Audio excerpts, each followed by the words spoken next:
Último minuto. Bien, seguimos con la información del momento. Estábamos conversando con Gonzalo Ramírez, que se encuentra en uno de los sectores de Paredones en la comuna de Florida, donde se han reactivado los focos de incendio. Gonzalo, adelante, buenos días.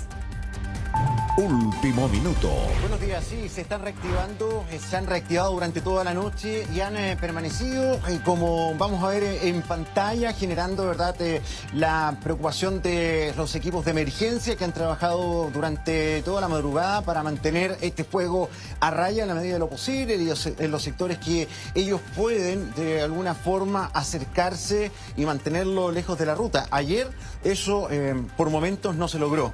Estuvimos en una, comillas, encierro en un espacio de 1 kilómetro porque se cortó la ruta en ambos sectores, en un punto hacia Quillón y en otro hacia Paredones, y eso hizo que la autoridad determinara que nos quedáramos en ese espacio intermedio hasta que lograran habilitar al menos uno de los puntos de salida. Bueno, es el comportamiento complejo que tienen estos incendios, y lo otro que me llama la atención siempre es cómo aparece una suerte de viento de incendio. Es decir, tú te alejas un par de kilómetros y ya no está la intensidad que sí se amplifica en el radio inmediato del incendio. Y me imagino, don Jaime, si es que está ahí todavía, sí, me imagino que sí, te escucho. es que esto se debe a que el calor genera variaciones de presión. Exacto. Y debe formar un viento propio, por decirlo de alguna manera, el incendio, ¿no? De hecho, así lo hace cuando se ven esos tornados de fuego. Están tan alta la temperatura comparado con el entorno, y por eso en este caso la temperatura del día de hoy no tiene tanta importancia que sea 32, 30 o 34, porque ya el incendio está presente. Lo más importante es el viento, pero a nivel local la propia llama, el propio foco del incendio, que son unos 500 grados dentro del foco cuando son grandes, ¿verdad?, hace que la presión baje muchísimo, y eso hace que el aire sobre el incendio ascienda muy violentamente por convección, es decir, ascenso forzado de aire por una razón térmica, y la medida que asciende ese aire arrastra de su entorno el aire que está continuo, no permite que haya vacío en la atmósfera, y eso hace que se arrastre ese viento y se genera una condición local de viento que por sí mismo se autofavorece, digámoslo de esa manera. Así que tú tienes toda la razón, te alejas un par de kilómetros del foco del incendio y el viento cesa, porque ahí lo domina el factor meteorológico general, no la condición local que está alterando la atmósfera, que es el foco del incendio. Claro, ahora, don Jaime, usted mencionaba que hoy día las condiciones podrían ser un poco más favorables para el control de las llamas, ¿no? Hoy día son favorables abiertamente para el control de la llama, porque ya las temperaturas no son tan altas, hay más humedad en la costa, y eso es muy importante porque le entrega mayor frescura al ambiente. Y no hay una condición de viento importante porque no hay variaciones ahora de la presión.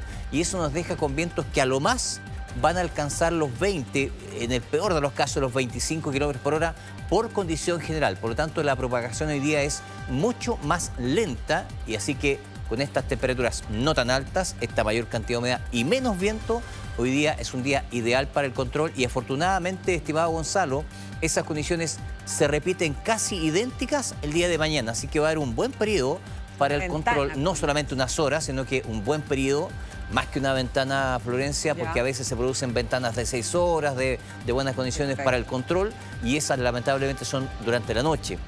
Por lo tanto, es solamente los brigadistas. En este caso, el control aéreo va a ser muy importante hoy día por todas estas condiciones que recién te señalaba. Gonza, ¿tú has recibido estas alertas de mensajería SAE? Porque tengo entendido que se ha pedido la evacuación de ciertos sectores de la comuna de Florida y también de Quillón en la región del Ñuble. Sí, bueno, varias veces, y no solamente en este punto, en las cercanías de Quillón, Paredones, y también en el sector de Florida, sino que también en Concepción, en sectores cercanos al Gran Concepción. Fíjate que, bueno, y ahí también hay que considerar que las alertas SAE se levantan en un radio más o menos amplio de los focos de emergencia. Son geolocalizadas, pero no son de una precisión 100%. Anoche, por ejemplo, estábamos en el hotel en Concepción, en la ciudad, digamos, la capital regional, ya descansando, y nos sonó la alerta SAE cuando estábamos durmiendo. O sea, Claro. me sonó la alerta SAE como a la 1 de la mañana, y para que te cuento el salto que me pegué, pero porque decía, acá está, mira, lo voy a mostrar, mira, a ver Felipe si la logramos mostrar. Fue exactamente a las 0 horas con 35 minutos. Mira. Senapred evacúe sector Puente Victoria por incendio forestal, comuna de Concepción. Y eso también te demuestra que hay distintos focos alrededor de las ciudades que también significan la necesidad de levantar este mensaje de alerta. ¿Gonzalo? Bueno, y hay que considerarlo de todas maneras. Dime. No, yo nunca he escuchado una alerta SAE en mi teléfono. Es como una bocina. Eso te iba a preguntar cómo es. ¿Es un pito? ¿Es un bip? ¿Es un qué? No, es una chicharra realmente imposible de no escuchar. Al margen del lo volumen otro del teléfono. Es que es sumamente... Independiente del volumen del teléfono, es súper fuerte. También se activa cuando tienes poca señal o nula señal del teléfono. Y lo otro es que no la puedes apagar. Claro. O Ya. sea, Suena y persiste. Tú apretas el botón para poder apagarla, porque en verdad de repente es enfermante, es muy útil, pero suena y dura lo que está planificado que dure. O sea, debes permanecer activa por lo menos 2 minutos. Ya. Y aunque tú apretes el botón de cortar, digamos, de bajar el volumen, no. Persiste. Bueno, y el sistema está diseñado así para que te despierte, Claro. para que lo escuches, Que te obligue para que a independiente de donde tomar una tengas decisión. el aparato móvil, te obligue, claro. Exactamente. Bueno, acá Bomberos de Lota está trabajando en este lugar. Han llegado las unidades técnicas de los incendios forestales, además de las brigadas que vemos, y ese es el trabajo que están haciendo. Van sofocando estos puntos de calor, van monitoreando dónde se levantan para mantenerlos ahí en control, pero esto vuelve a suceder por lo que vamos a ver abajo en la quebrada. Allá abajo todavía están las llamas encendidas, que ahora son menores, pero ustedes veían cómo van rápidamente encendiendo los árboles y nuevamente se produce la demanda para los bomberos de tener que estar cerca, desplazarse y hacer el mismo trabajo que hemos visto acá, que en este lugar fue relativamente fácil, por decirlo de alguna manera. Si Felipe Miño te mueves hacia la izquierda, mira, mostremos acá. ¿Y por qué les costó menos bajar la quebrada o la ladera del cerro? Porque acá hay una estructura que recibe el agua lluvia, ¿verdad? Que va por mira. debajo de la carretera. Claro.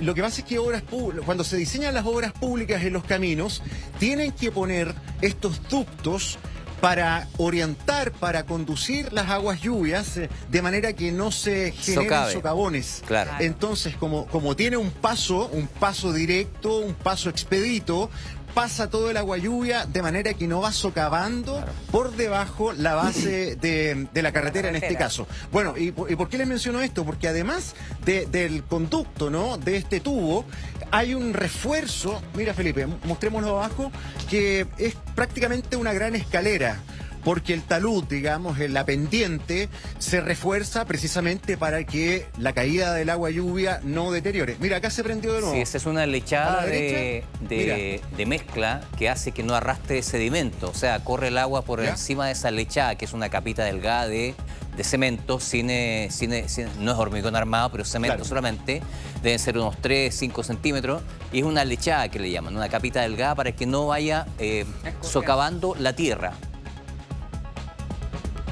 Claro, es solamente un refuerzo, es como un cascarón que afirma, Un cascarón, en justamente. definitiva. Estaba conversando acá con el comandante de los bomberos y le preguntaba, bueno, ¿ustedes tienen más o menos un trazado de cuál sería la ruta del fuego potencial en esta jornada? Y me decía que están esperando que se despeje ya y que se levante la luz día para que comiencen los primeros sobrevuelos.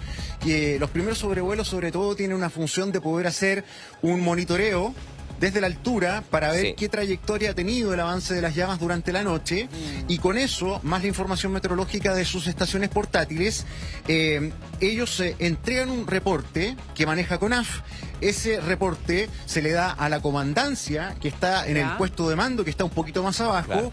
y el puesto de mando se comunica con todas las unidades bomberiles que vienen de distintas partes. ¿Ah? Acá están los de Lota, pero también están los de Santa Juana, están los de Valparaíso, hay cuerpos de bomberos de Santiago que están acá, entonces se hace un informe general y ahí se distribuye el material para poder estar en todos los frentes. Entonces, por ahora, tienen que esperar esa planificación para poder saber en qué puntos hay focos activos y por dónde se van a poner. Que es Quiero destacar completamente también ese necesario. trabajo. No solamente es tener aviones, no solamente es tener brigadas, que uno se La imagina ya las logística, brigadas claro. forestales son solamente los brigadistas con su pala, con su motosierra, sino que hay toda una coordinación y hay harto elemento técnico que a mí realmente me hace obligado destacarlo y contárselos, porque estamos hablando de camiones de la CONAF que tienen sus pantallas, que tienen sus computadores, Sí. que van recibiendo información satelital, pormenorizada, o sea, no es que ocupen el Google Maps, no, tienen un software especial que mide los puntos de calor, que los Claro. georreferencia. Ellos también por radio, en tierra, son los que van comunicados con los aviones y les van diciendo cómo tienen que lanzar. Es decir, Sí. hagan el sobrevuelo, rodeen por el sur, giren y lancen en esta dirección porque están haciéndolo contra el viento y así frenan el avance de las llamas. Entonces es una cuestión súper técnica, no es un trabajo al azar y eso también permite, si bien hubo una tremenda desgracia, ¿verdad? Pero se puede tratar de evitar que pase nuevamente con la amenaza constante de los focos grandes que todavía persisten latentes con los incendios grandes generales que están presentes que hemos nombrado. No, Sí. tremendo dato que nos entrega Gonzalo de la parte técnica, de la Exacto. precisión. Acá no hay tiempo para Sí. la improvisación, sino que todo está calculadamente para ser lo más eficientes posible. Claro. Don Jaime, ¿usted quería decir algo? No, justamente es una búsqueda de eficiencia. No es que ellos se despertaron tarde y, oye, mira a la hora que empiezan 10 de la mañana, porque hay todo un trabajo previo, ¿verdad?, que es coordinado en un centro de mando. Y claro, ahí veía las imágenes por donde está caminando Gonzalo, la cantidad de humo que hay. Y claro, lo que A ver, decía, espérame, se don ve en la Jaime. imagen es Gonza, que ese humo está espérame, don llegando Jaime, a la un zona segundo. central. Sí. Gonzalo, ¿qué es lo que está pasando? Que vemos que hay un poco de movimiento. ¿Se ha Último reactivado un minuto. nuevo foco? No, mira. A ver. No, que... Sí, se reactivó rápidamente otro foco. Y esto es lo que pasa. O sea, los bomberos tienen que andar para allá y para acá. Mira, se fueron los bomberos de acá.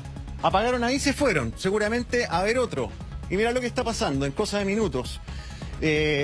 Por eso que esto es dinámico y es Mira. sumamente rebelde. Los bomberos apagan, se mueven a otro punto donde les reportaron que había amenaza y mira, rápidamente tenemos otro punto de fuego, tenemos otra activación y ustedes pueden verlo mira, rápido. Gonzalo, que, pero es que eso es puro... mira, partido pero directamente. pastizal no sé, seco total. por lo menos 20 metros. Claro. Mira, ahí Y agarró fíjate los que árboles. Son árboles no secos, ¿ah? Claro, y son árboles que vivos, que no es que estén secos y en cosa de minutos, a pesar de estar verdes, se queman rápidamente. Y eso da cuenta también que estas llamaradas grandes que pueden superar los 10 metros y a veces más, son capaces de secar de tal manera el árbol que Sí. prende de Mira cómo una agarró todo forma, el árbol, imposible Gonzalo. de... Sí, claro, en No. segundos lo quemó. En segundos y lo después quemó. probablemente va a agarrar el eucalipto que está al lado, porque el que se quemó primero es un aromo chiquitito que rápidamente Ramita está delgada. desplazando el fuego hacia el eucalipto, que es más firme. Se va a demorar un poco más, pero igual se va a quemar. O sea, esto es inevitable y eso es lo que Gonza. pasa. Lo que vemos en pantalla es lo que va ocurriendo. No, impresionante como en cosa de segundos partió una reactivación chiquitita y finalmente vemos cómo se ha expandido rápidamente las llamas. Ya han consumido varios de los árboles que estaban cercanos. Tú mencionabas que está a punto de agarrar el eucalipto. El eucalipto hay que tener mucho cuidado también, Gonza, y con el aromo por las pavesas, porque las pavesas van saliendo con un poquito de viento, se pueden empezar a elevar y a trasladar finalmente este material incandescente. Escuchemos un poco el ambiente.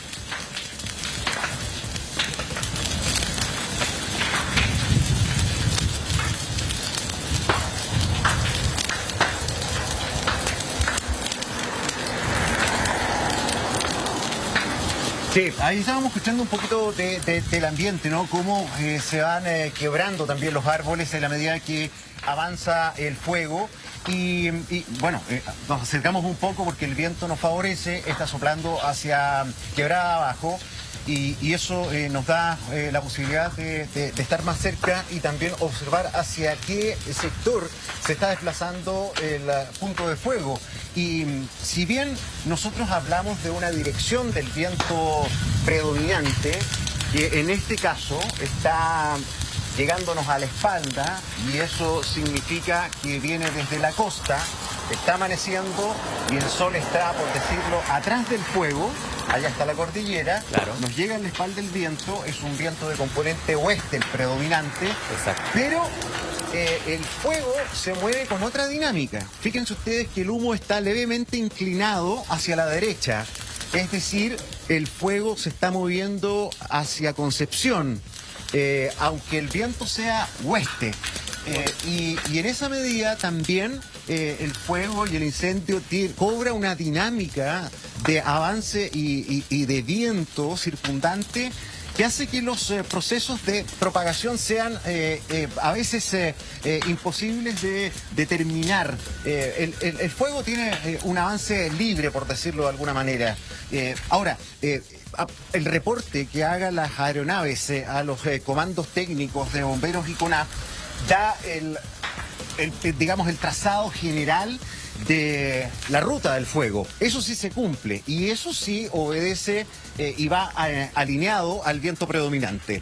Hoy me da la impresión que, como ayer, deberíamos tener un viento de componente suroeste, es decir, de la costa de Concepción en diagonal hacia la ruta 5. Debería ser muy parecido y eso probablemente nos lo va a ratificar el informe técnico que va a entregar en algún rato más el puesto de mando, y se los vamos a ir compartiendo. ¿Y por qué es bueno ese dato?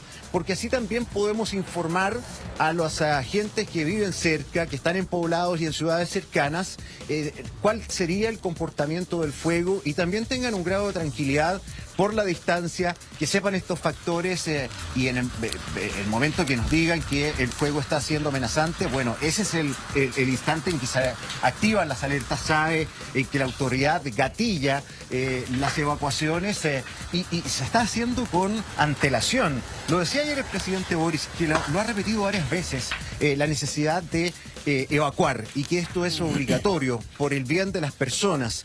Y además la alerta SAE se está decretando y se está activando con un espacio de 1 hora y media, más o menos, calculando el tiempo pertinente para poder dar espacio a la gente a que haga una evacuación más ordenada, con menos riesgo, porque también se produce muchas veces un factor adicional urbano, que es el atochamiento. La gente que cuando se gatilla la alerta SAE y comienza a evacuar, intenta llenar los vehículos de sus cosas, evidentemente para salvarlas, suben a sus mascotas, tratan de llevarse lo máximo posible, y todos salen al mismo tiempo y se generan cuellos de botella. Y eso es súper peligroso porque a veces impide que las personas puedan evacuar de manera fluida, y el fuego puede ser tremendamente veloz. Gonzalo. Ocurrió, por ejemplo, en los incendios de Viña del Mar, Exactamente. que fue muy duro ver, por ejemplo, en la carretera troncal que une Quilpué con Viña del Mar, cómo quedaron autos completamente quemados en la ruta. Sí. Quedaron atravesados porque hubo gente que trató de arrancar y con el bloqueo del atochamiento no lo pudo hacer y tuvo que dejar los autos tirados y salir a pie para poder escapar. Entonces, por eso que es súper importante también que las alertas de evacuación sean con una anticipación ojalá superior a 1 hora. En un espacio de 1 hora, 2 horas, en el cálculo más o menos que entrega las unidades de emergencia, y con un momento, ¿verdad?, suficiente para que las personas puedan evacuar de manera segura. Mira, fíjate que ahí se hace el tornado, o sea, el torbellino. Claro, Ese es el viento tornádico que hace como una espiral y que hace completamente impredecible cuál va a ser la dirección que tomen las llamas. Yo no sé si alcanzó a notar en pantalla, pero sí, se hizo, ¿verdad?, una suerte de giro en el humo, y eso es lo que hace desplazarse de manera muy variable el comportamiento, ¿no?, del foco del fuego. Claro. Gonzalo, yo tenías toda la razón cuando estabas diciendo la alerta SAE, pero te quería consultar, ahí localmente tú estás más o menos a unos 10-12 metros como para que puedas sentir cuando hay una llamarada el calor que se expande o no necesariamente se sienta a la distancia que tú estás. Sí, es que no tiene batería acá. ¿Cómo lo hacemos? Tenemos que... Sí, les pido que me llamen de nuevo, por favor, porque perdí el retorno para poder Sí, claro. escucharlos. Don Jaime, Mientras tanto, sí, comentarlo. Yo le quería preguntar, porque Gonzalo nos contaba de que hace un par de minutos la temperatura, según el teléfono, le decía cerca de 10 grados, o sea, 11 grados de temperatura. Claro. Usted me contaba que esto va a crecer muchísimo, va a aumentar muchísimo la temperatura. Va a aumentar en máxima, esta zona en interior, esta zona. que es una de las zonas más cálidas de Chile, esto que está aquí entre Chillán y Cabrero, Bulnes, Florida, ¿verdad?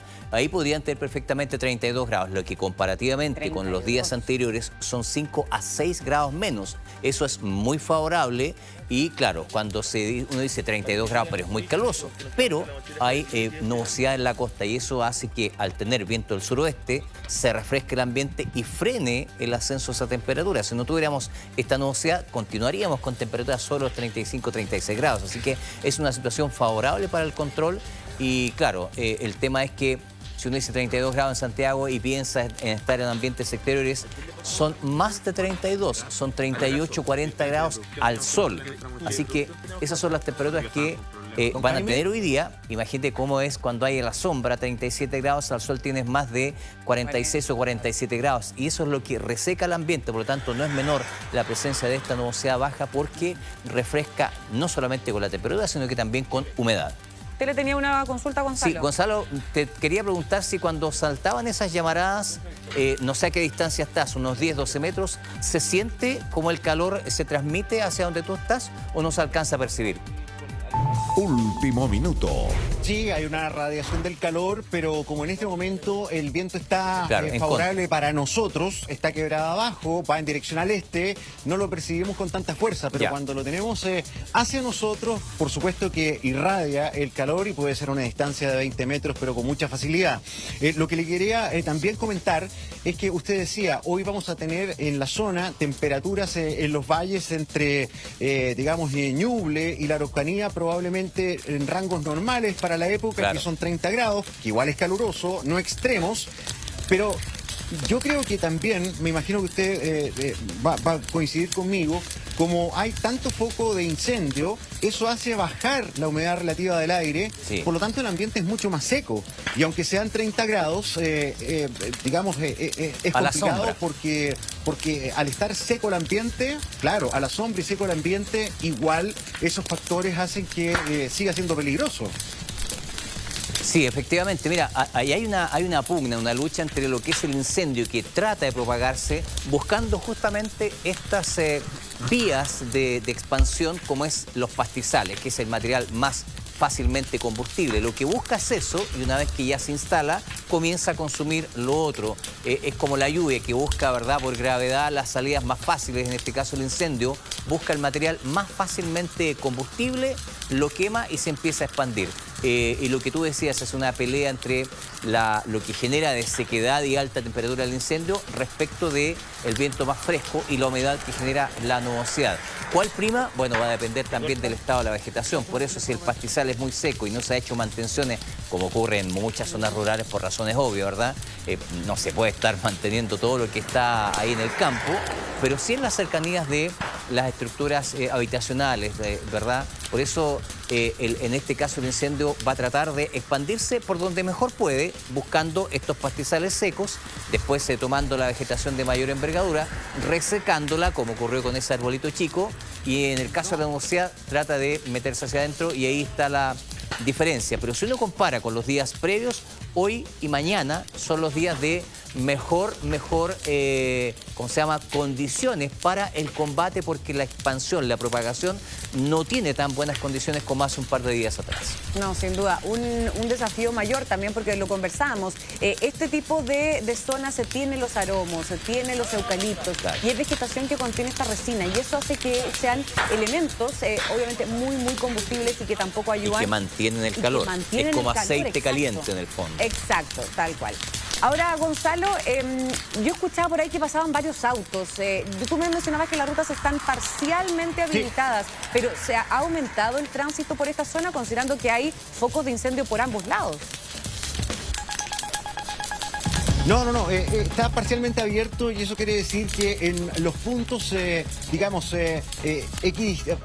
los puntos que están en esta conexión de la ruta N48, en Quillón hay un peaje antes de venirse hacia Concepción.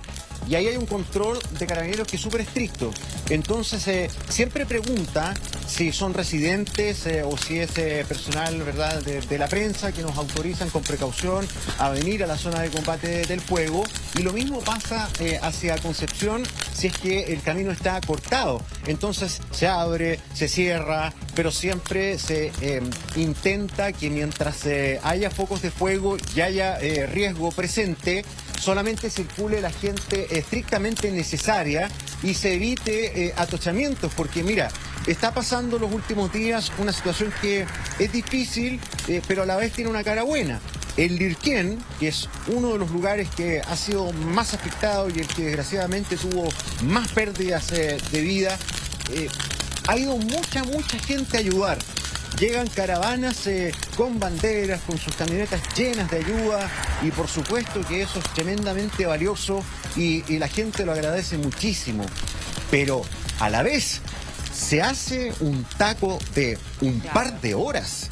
O sea, para moverse, por ejemplo, de Concepción a zonas como Tomé u otro punto en que tienes que pasar por la orilla del Lirquén y sus accesos, se hace un bloqueo porque es tanta gente la que va avanzando con vehículos que hace generarse atochamientos que, como te digo, para pasar 2 kilómetros te demoras 1 hora y media, 2 horas. Entonces, por eso que se intenta privilegiar, sobre todo en las zonas de fuego activo, que pase la gente que sea estrictamente necesaria. Son también las complejidades de la conectividad vial que se producen en este tipo de emergencias, básico, claro. Incluso cuando se trata de solidaridad. Es un efecto práctico, pero que también produce esas otras externalidades. Lo que quería saber, don Jaime, es en el tramo entre Ñuble y Biobío Araucanía, ¿cuáles van a ser las ciudades o la zona que va a tener la temperatura más alta? La temperatura más alta sigue siendo la región de Ñuble. Se hace menos caluroso hacia el interior del Biobío, siempre en la categoría de caluroso, pero menos caluroso, y ya la Araucanía comienza a ceder por la cercanía de este sistema frontal, que aunque es débil, cambia las condiciones de altura que hacen que el calor no sea tan intenso. Así que si hubiese que categorizar lo menos caluroso hacia lo más caluroso, Araucanía, Biobío, Ñuble. Y por supuesto, acercándose a la costa, eso por la presencia nubosa hace el ambiente más fresco.